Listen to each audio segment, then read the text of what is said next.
Bem, vamos trazer o nosso especialista de informações aqui, Raquel. Boa noite, seja muito bem-vinda aqui. A Raquel é repórter do Mais Esportes, esteve lá no Valorant Champions há pouquíssimo tempo e agora está aqui com a gente. Boa noite, Raquel.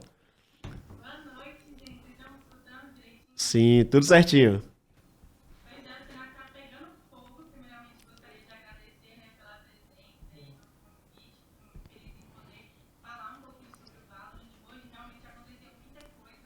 Acordei assim com um pouco de jet lag ainda. Cheguei ontem no Brasil e está pegando fogo. Tem muita coisa acontecendo. A gente está tendo que fazer um trabalho assim muito rápido e total descaso assim, né, com todas as coisas que aconteceram. Estava escutando aqui vocês falarem e ainda é muito obscuro, mesmo para a gente que está o tempo inteiro fazendo notícias, trazendo informações, tem muita coisa que a gente está no escuro também, igual todo mundo. Você, inclusive, eu vi um vídeo, você fez uma pergunta, não foi direto pro Léo, sobre essa questão do... Explica um pouco mais sobre o que você perguntou e o que ele falou sobre o Brasil aqui, sobre o T2. Então, aqui no Brasil hoje, né, a gente tem os times do Tier 2, tanto o Brasil quanto a região Latam não tem oportunidade de treinar com os times do NA, né, porque eu tenho os times do VCT lá do NA que conseguem treinar com os times das franquias, e eu perguntei para ele exatamente sobre o fato, né, dos times do Brasil e do Latam não terem oportunidade de treinar com esses times, né, então que isso acaba trazendo uma desvantagem muito grande para os times que estão aqui no Brasil, os times que estão no Latam, querendo ou não, o nível que está lá no Tier 1 é o maior nível que a gente vê de Valorant hoje, e ele simplesmente tentou fugir um pouco ali da resposta, tanto que eu perguntei para ele em português, porque sei que ele é brasileiro, trabalhou na Riot aqui do Brasil, esperando que ele me desse alguma boa resposta, mas ele basicamente falou e não falou nada, né? Ele basicamente falou que algumas coisas não tem como. Eu fiz também uma entrevista exclusiva com ele, que ainda não saiu, mas que eu perguntei novamente sobre essa questão e ficou bem claro ali na minha conversa com ele de que o Tier 2 não é a minha maior preocupação da Riot dentro do Valorant, que a preocupação é muito mais com os times das franquias do que com os times do Tier 2. Caramba, tipo, nossa, Então, é o que eu falei, mano. Dado tudo que eles falaram até agora, anunciaram, o que dá a entender é realmente a gente vai tratar o T2 como amador. A gente não quer achar uma solução porque a gente não liga. Não, tanto que, assim, juntando as peças do puzzle Riot Games para Valorant, principalmente no lance dessa parceria dos times da franquia com o Tier 2, mostra que é isso, assim. Ah, tem só vaga para 15 players BR na franquia? Não, calma. Podem ser mais, porque os times da franquia podem ficar pegando emprestado aqui da incubadora aqui brasileira. Sabe? Parece que é isso, assim, sabe? Então a gente nem se importa muito. A gente vai estragar o campeonato caso a gente pegue os 9, já que é isso, né? São 3 jogadores que pode pegar não sei cada time. Eu não sei se é 3 ou 4. Então, eu vi que vocês estavam falando aí, né, sobre ter jogadores de outros países. Tem um documento da Riot que ele fala que pode sim ter jogadores, por exemplo, a Sentinels, né, que estava todo mundo especulando, aspas, vai, não vai. Então, o time ele pode ter todos os jogadores brasileiros, mesmo sendo uma organização gringa. Mas não pode, por exemplo, um time do Pacífico contratar os jogadores, por exemplo, todos do Brasil, entendeu? Tem essa é a única coisa que não pode acontecer. Mas, por exemplo, um time por exemplo, Cloud9, a Sentinels, elas podem sim contratar um time completamente brasileiro ou completamente norte-americano. Então, isso não tem nenhuma restrição em relação a isso.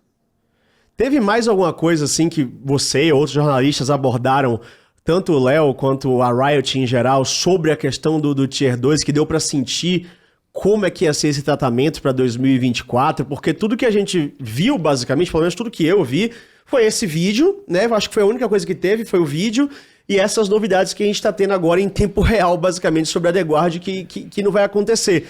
Infelizmente, vocês não estavam lá para perguntar sobre essa questão da The Guard, porque aconteceu hoje, né? Mas, já que você trabalha com notícias aí, eu não sei como é que tá sobre a The Guard, sobre essas questões no mundo aí dos furos jornalísticos. Vocês já entenderam um pouco mais o que é que aconteceu especificamente? Então, o que acontece? O fato da The Guard, que a gente tinha aquele leaker ali, né, que ele postou, o Hunter, falando sobre essa questão de ter 2 anos, de não ter skin, de ter um menor investimento. Todos os times, né, quando eles soltaram o anúncio sobre o Ascension, eles especificaram que os times ficariam 2 anos, né? Então isso pode ser um motivo pelo qual eles decidem fazer um menor investimento? Pode até ser, mas assim, eu acho que o maior problema da Riot e do cenário assim no geral é a falta de transparência. Porque, por exemplo, igual vocês estavam aí tentando buscar algumas informações, mas não tem transparência. A gente não consegue ver nenhuma transparência. Então, acaba que fica todo mundo no escuro. A gente, como jornalista, tem que ficar pescando ali algumas coisas, tentar tirar alguma coisa das pessoas da Riot, que muitas vezes eles assim, tentam fazer qualquer tipo de contorno para não conseguirem falar sobre isso. E principalmente quando eu conversei com o Léo Faria, eu e o Butcher, né, que o Butcher também participou dessa entrevista junto comigo, a gente focou bastante em falar. Eles falam muito que o Valorant é um jogo que ele é para o jogador. A gente vê muitos jogadores do CS que vieram para o Valorant exatamente por ser um produto da Riot,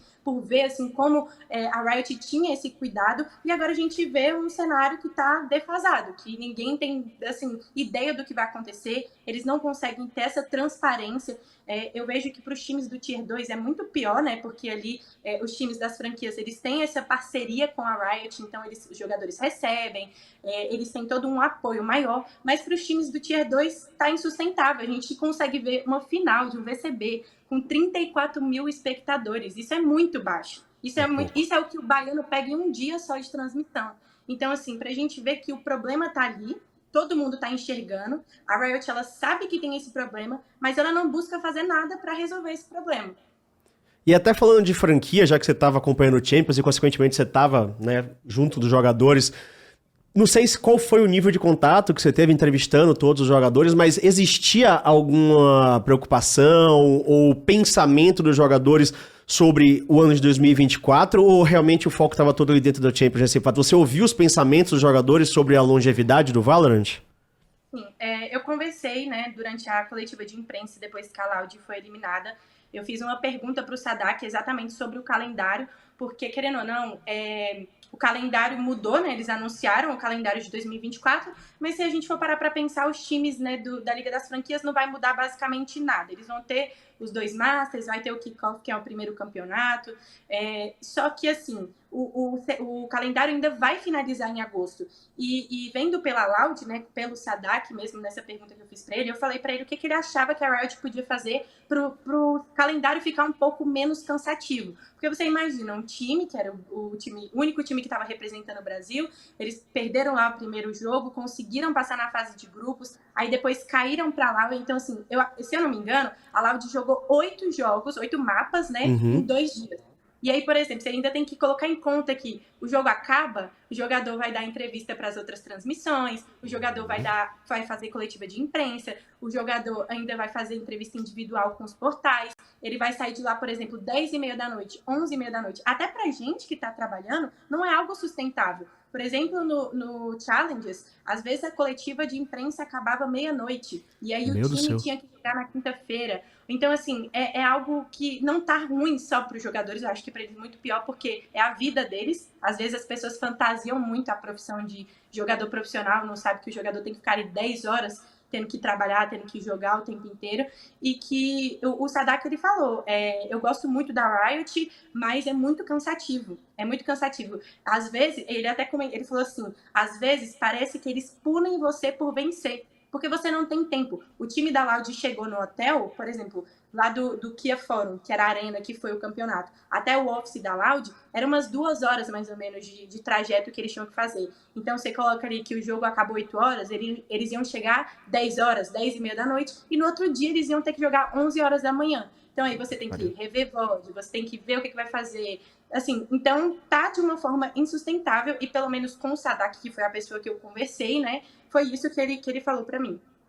Quando a gente fala também você falou de um ponto que eu acho que é muito importante aqui, que é por isso, inclusive, que eu tô tentando trazer essas chamadas de hoje de vídeo, que é para dar essas várias visões das profissões diferentes. A gente teve um coach, o Lucas tá aqui como jogador, você como jornalista, você falou de afetar vocês também, e afetar o ecossistema, né, do Valorant no final das contas.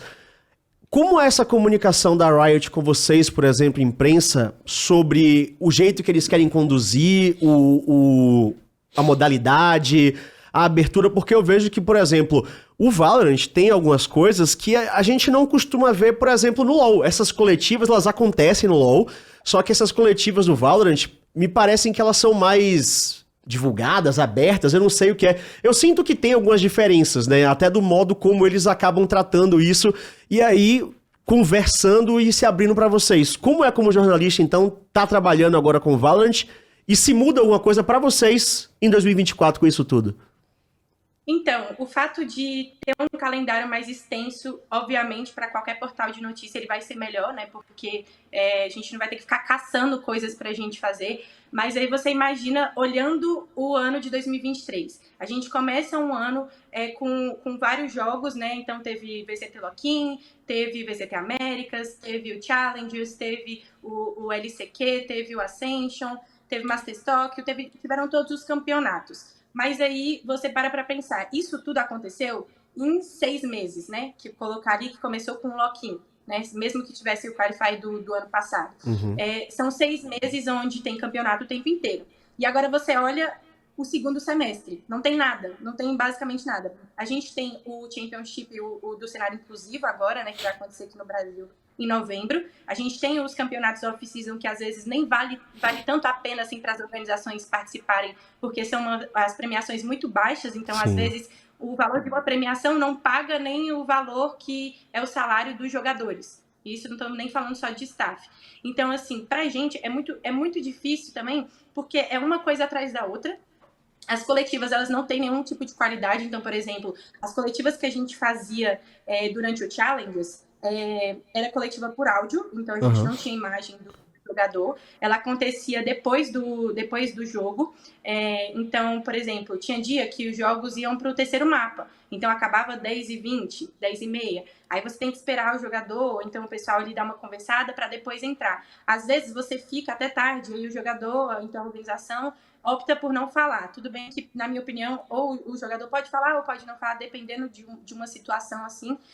Mas é muito cansativo pra gente também. E eu acho que não só pra gente que cobre o jogo, ou as pessoas que trabalham, mas pra própria comunidade. Aí você coloca o Challenges numa quarta e numa quinta-feira, 5 horas da tarde.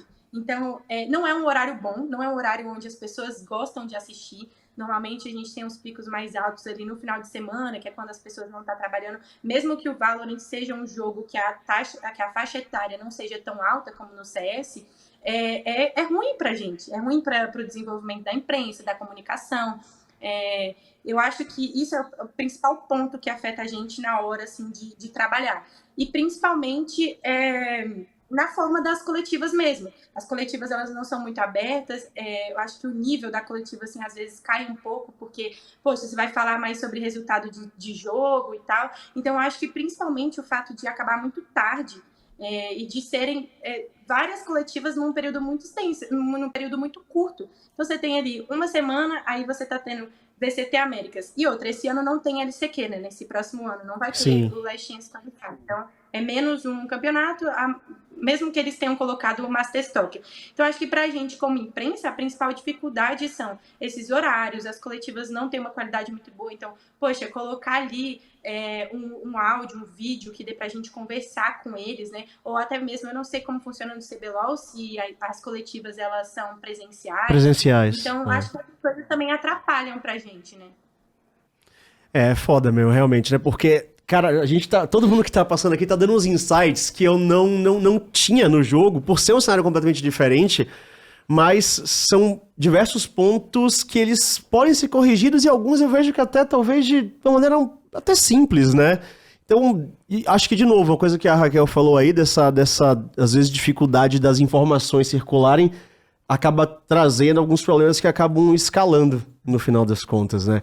E, Raquel, cara, eu queria agradecer demais sua participação aqui. Eu sei que foi curta, mas eu não conhecia o seu trabalho. Eu conheci através do Champions. Obrigada. E, olha, parabéns, velho. Você fala bem... Desculpa o palavrão, pra caralho. Você fala muito bem, você me cativou aqui falando. Você trabalha muito bem. Vamos roubar a Raquel do Eric ainda mais esporte. Vamos trazer pro portal Flow Games aqui, porque...